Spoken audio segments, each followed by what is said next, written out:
Hello, I'm Matt from House.com, and I'm here to show you how I mount my bindings onto my snowboard.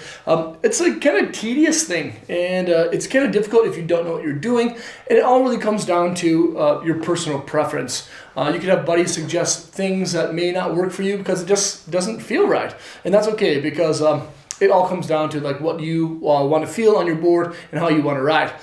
One important thing for me when I mount my bindings is how efficient and inefficient my movements will be with whatever stance I'm riding. Your body has a lot of different mechanics to it. There's 3 different reference alignments: shoulders, hips, and feet parallel to the surface that you're riding on, center of mass over your turning edge, and of course having your shoulders, hips, and your feet on a singular style plane.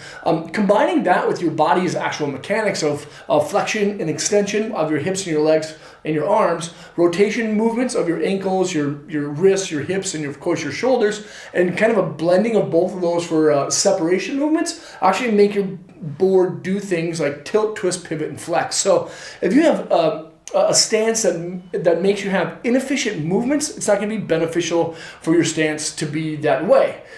With that being said, you may like a 30-inch stance, and it may cause you to have very inefficient styles of movements, but if you like that, go for it. That's totally up to you. For the most part, I kind of like have always had the same stance, but I've played around with it a little bit, and I suggest doing the same. There was a portion of time where I rocked Terrier stance. I rode like a 21, I think it was 21.9, like Youll steez for a while, because I had a bad MCL for a section of time. Now I kind of ride basically like 22 and about 15 on front, or 12, 15 on front, and then maybe like 6 to 9 on the back. And it just kind of comes down to what I'm feeling for that day and what kind of style of riding I want to have when I get out there. You're going to need a couple things when you're mounting your bindings. Of course, your board, your bindings, compatible disc, mounting hardware, a number 2 screwdriver, number 1 Phillips, and then of course tape measure and your boots. You know, one thing that you need to do right away before you actually start mounting your bindings is make sure that your boots and your bindings are compatible with each other. Whether your boots would be too big or too small, and your bindings would be too big or too small, it's kind of an important thing to find out before you strap these things down onto your deck. I like riding the smallest possible binding with the boot that fits my foot the most. I like a snug fit. I like having a lot of like quick reaction, and I don't like my boot like flopping around inside of a binding. This is a size medium Burton Cartel. This is actually a size 10 Vans high standard. I wear 11, but just for example, this is going to be a 10.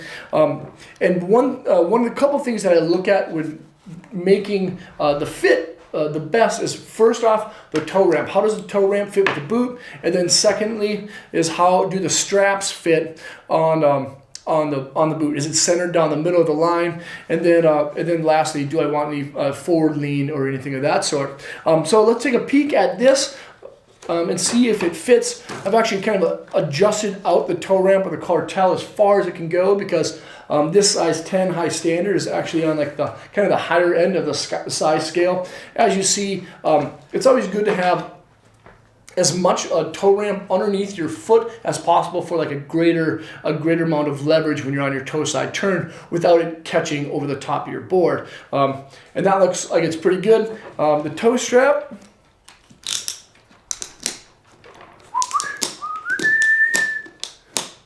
actually looks pretty good too. And it looks like you need to adjust that ankle strap out a little bit. It's always good to do this before you actually get on snow, because no one likes being excited for their first run at the beginning of the season and then get out to the hill and then realize that, oh man, my boots don't fit with my bindings. The Cartels have a really easy toolless style adjustment that does have an ability to be mounted with a screwdriver too. And again, you want your straps to fit down the center of your boots for the most comfortable kind of fit, because that's the way the straps are actually designed.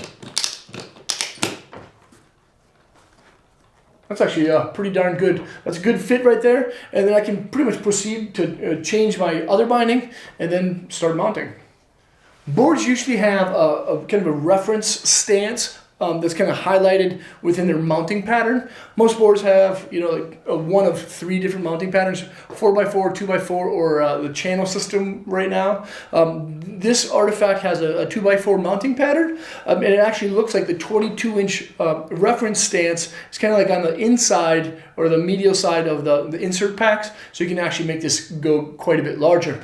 Now I know that my stance width is about 21.5, 22 inches wide, where I can squat down as low as I can and then stand back up in kind of like kind of an aggressive style stance. One thing that you want to stay away from is having too narrow of a stance where you can't squat down at all, or too wide of a stance where you can't squat down either. So I know where my stance already needs to be, but if you need to, like, take the board, put it on the ground, and just stand on it. Whatever feels like kind of like comfortable to you is going to be the best for you.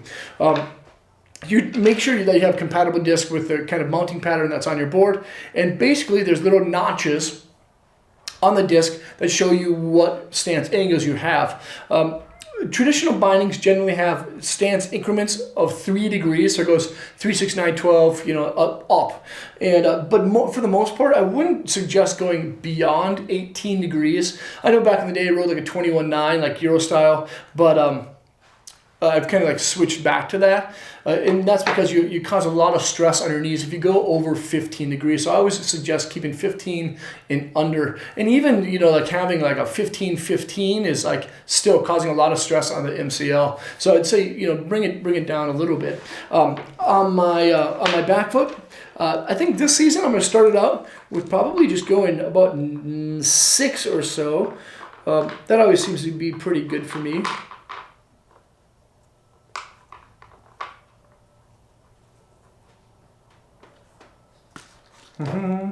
And you know, another thing to note is that your discs basically will have holes that are either parallel, or horizontal or vertical, depending on how you put them inside your bindings. And you can do that to either adjust your bindings in one kind of set hole pattern, either to the nose or towards the tail, or towards the heel or to the toe. It's always good to have your binding like kind of like centered down the middle of that insert pack without moving too far forward or too far backwards.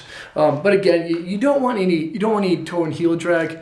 And then one thing to also check after you make that adjustment of your toe ramp, make sure it's not hanging over the side of your toe side edge. Now I like to do like kind of a little diamond pattern, or kind of like a crisscross pattern when I mount my bindings. I do just a little bit of tightening at a time, not like forcing one screw down before I like start mounting the other screw.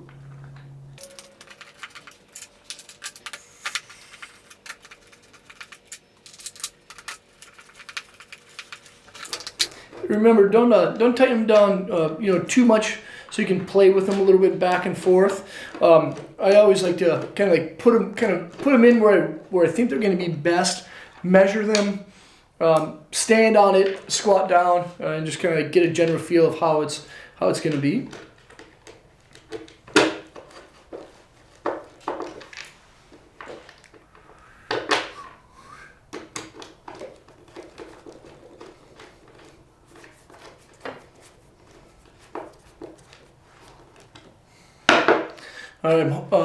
I put it on the reference line at 22 inches. Always measure from center to center of where your disc is about.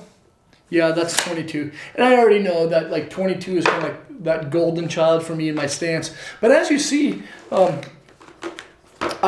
put a 12 degree on my front foot, put a 6 degree on my back. It's not super ducked out. It's a pretty athletic and aggressive style stance without being like too bold where I have inefficient styles of movements. The toe ramps are fully adjusted out to accommodate my boot size, and I've already adjusted my straps to be centered down the middle of my boots.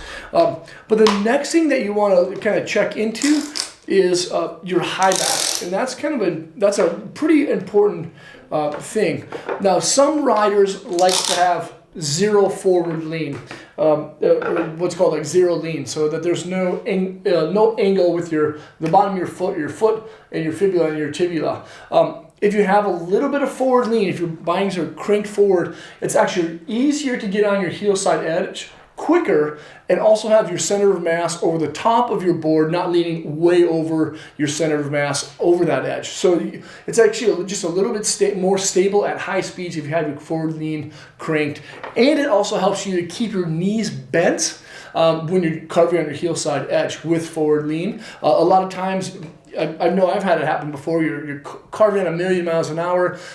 Your legs kind of like get locked straight, and then you kind of like chatter and you slip out. If you have flexion in your knees, and you start to like slip out a little bit, you just extend your legs out to like kind of reinitiate that edge, so you don't slip out. So I really like forward lean. I know a lot of kids don't like it, but I seem to love it a lot. Another thing that you should definitely check out is if your high backs are parallel with your heel side edge. Now there is a couple of bindings in the market that have what's called like a wing back that allow for a little bit of stability on your nose or your tail. And some high backs are kind of like scooped around the sides of your bindings, but for the most part, bindings high backs are fairly flat, and that's for one reason or another, so you can align it to match your heel side edge, so the high back doesn't actually get in the way if you have a little bit of like forward heavy movement or tail heavy movement when you're going into the minimum or maximum point of velocity of a turn. So I could probably leave my back foot where it is, or my back foot high back where it is, because it's only at 6 degrees. It's not very much of an angle. But my front foot, because it's at 12, I should probably just adjust it slightly. On these Burton cartels, the high back adjustment is kind of on the base plate. There's different positions for other binding manufacturers. Some bindings don't actually offer that option to make your high back parallel with your heel side edge, and that's okay too. And there it is. That's how I mount my bindings. I kind of look through the mechanics of how I move my body with flexion, extension, rotation, and separation, and what it does to my board. Tilt, twist, pivot, and flex, and then how it kind of fits my boots on my bindings. That's really important to make those toe ramp and strap adjustments to kind of customize the fit of your boots, and then also looking at the width of your stance, and of course the angles and the high back positions. Those are just like a couple little tips and tricks that I use when I mount my bindings. And again, like there's no such thing as a perfect stance for anyone or for everyone as a whole. It comes down to personal preference. Play with your stance a lot, as much as you can, so you can figure out what works best for you across any kind of terrain and any kind of board binding boot setup. Thanks so much for watching. If you have questions, feel free to ask them below. If you haven't done so already, make sure to subscribe to the channel, and hopefully I'll see you guys on the snow. Peace.